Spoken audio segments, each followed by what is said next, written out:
করেন, মেট্রো 3 রুটের উদ্বোধন করেন প্রধানমন্ত্রী এবং সেখান থেকে তারপর তিনি সোজা সভাস্থলের উদ্দেশ্যে রওনা হন। এবং আমরা দেখলাম যে বৃষ্টি দুর্যোগ মাথায় নিয়ে বহু মানুষ রাস্তার দুধারে দাঁড়িয়ে তাকে মোদি স্লোগান শুনতে পাওয়া যায় এবং তারপর এই মুহূর্তে কিছুক্ষণের মধ্যেই সভাস্থলে পৌঁছবেন প্রধানমন্ত্রী। তার আগে সেখানেও কর্মী সমর্থকদের উচ্ছ্বাস চোখে পড়ার মতো। প্রদীপ্ত একেবারে সভাস্থলে রয়েছেন। প্রদীপ্ত, এই মুহূর্তে কি ছবি দেখছো তুমি?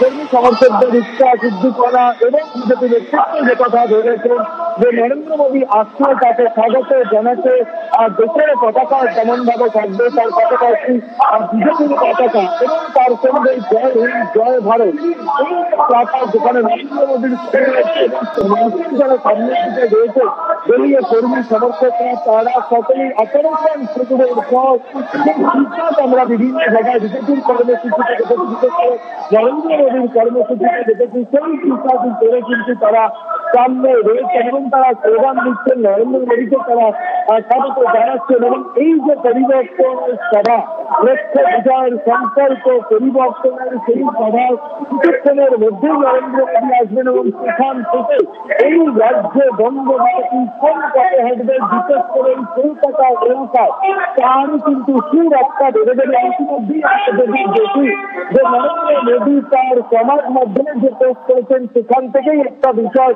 বিশ্লেষকরা সামনে নিয়ে আসছেন। একদিকে তৃণমূল কংগ্রেসের অপশাসন, এই মুহূর্তে সভাস্থল থেকে সরাসরি ছবি দেখাচ্ছি আপনাদের।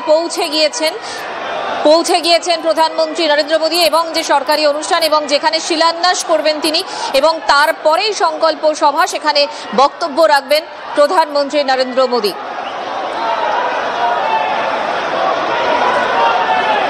যশোর রোড মেট্রো স্টেশন, সেখানে তিনি মেট্রো 3 রুটের উদ্বোধন করেন এবং তারপর এই মুহূর্তে বেশ কিছু সরকারি প্রকল্পর শিলান্যাস উদ্বোধনের কর্মসূচি রয়েছে তার এবং তারপরেই সংকল্প সভা এবং সেখানেই বক্তব্য রাখবেন প্রধানমন্ত্রী।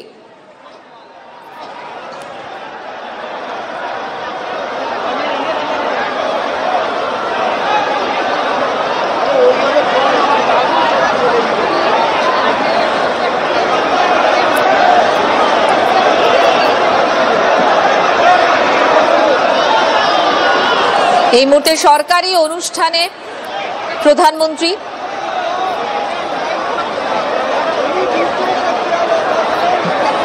কিছুক্ষণ আগেই উদ্বোধন করেছেন যশোর রোড মেট্রো স্টেশনে এবং তারপরেই তিনি সরকারি অনুষ্ঠানে যোগ দিয়েছেন। সেই ছবি আপনাদেরকে আমরা দেখাচ্ছি এই মুহূর্তে।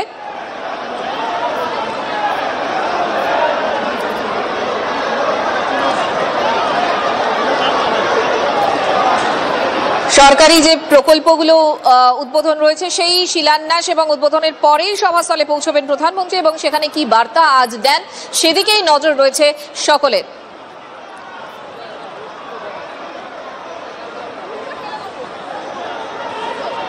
মেট্রো 3 রুটের উদ্বোধনের দিনই একদিকে যখন রাজনৈতিক তরজা চলছে, একই সঙ্গে প্রধানমন্ত্রী আজ কি বার্তা দেন সেদিকে নজর রয়েছে সকলের, কারণ গত 4 মাসে 3 বার রাজ্যে এলেন প্রধানমন্ত্রী। পশ্চিমবঙ্গের মহামহিম রাজ্যপাল ডক্টর সিভি আনন্দ বোসজি, আমাদের মধ্যে আছেন শিক্ষা ও উত্তর পূর্বাঞ্চলের উন্নয়ন প্রতিমন্ত্রী মাননীয় সুকান্ত মজুমদার, ডক্টর সুকান্ত মজুমদার আছেন মাননীয় রাজ্যসভার সাংসদ শ্রী শ্রমিক ভট্টাচার্য, আছেন পশ্চিমবঙ্গের বিরোধী দলনেতা সম্মানীয় শুভেন্দু অধিকারী, এছাড়া সমস্ত অফিসিয়ালস আধিকারিকগণ, সকল অতিথিবৃন্দ, সাংবাদিক বন্ধুগণ, সকলকে আজকের এই শুভ অনুষ্ঠানে স্বাগত জানাই, অভিনন্দন জানাই। আমরা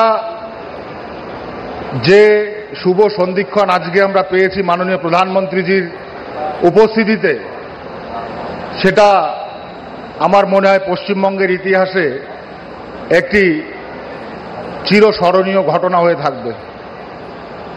আজকে রেলের উদ্বোধন, যে উদ্বোধনের মাধ্যমে পশ্চিমবঙ্গ তথা কলকাতার মানুষদের জেলা এবং শহর স্তরে যেভাবে সংযোগ মাধ্যম তৈরি করে দেওয়া হলো, এটাও একটা হিস্টোরিক্যাল রিপোর্ট বলে আমি মনে করি।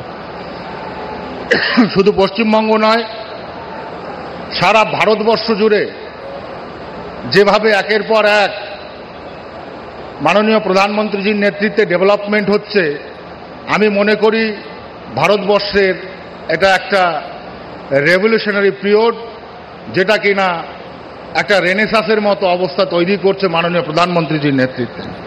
আপনারা দেখেছেন first line to last mile connectivity, Chenab ব্রিজের মতো ব্রিজ তৈরি করে আজকে জম্মু কাশ্মীরের সঙ্গে যে সংযোগের স্থল তৈরি করা হয়েছে, এটা সারা ভারতবর্ষের মধ্যে একটা জাগরণ তৈরি করেছে।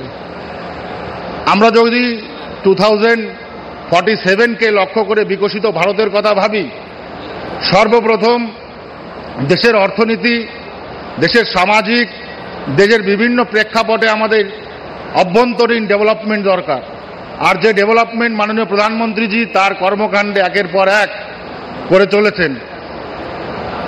আমরা যদি যাই যে পোর্ট শিপিং ওয়াটারওয়েজে, আজকে আপনারা যদি দেখেন, আজকে প্রায় 5,000 কোটি টাকা খরচা করে হলদিয়া টু বারাণসী পর্যন্ত জেটি, রোরো, রোপ্যাক্স এবং বিভিন্ন যাতায়াত ব্যবস্থা সুগম ব্যবস্থা করা হচ্ছে। ইনল্যান্ড ওয়াটারওয়েজকে ডেভেলপমেন্ট করা হচ্ছে, ড্রেজিং করা হচ্ছে। গঙ্গা বিলাসের মতো যে বড় একটা প্রকল্প মাননীয় প্রধানমন্ত্রীজি করেছিলেন এবং সফলতম গঙ্গা বিলাস আজকে বারাণসী থেকে আজকে ডিব্রুগড় পর্যন্ত চলেছে, যেখানে 32 জন সুইজারল্যান্ডের যারা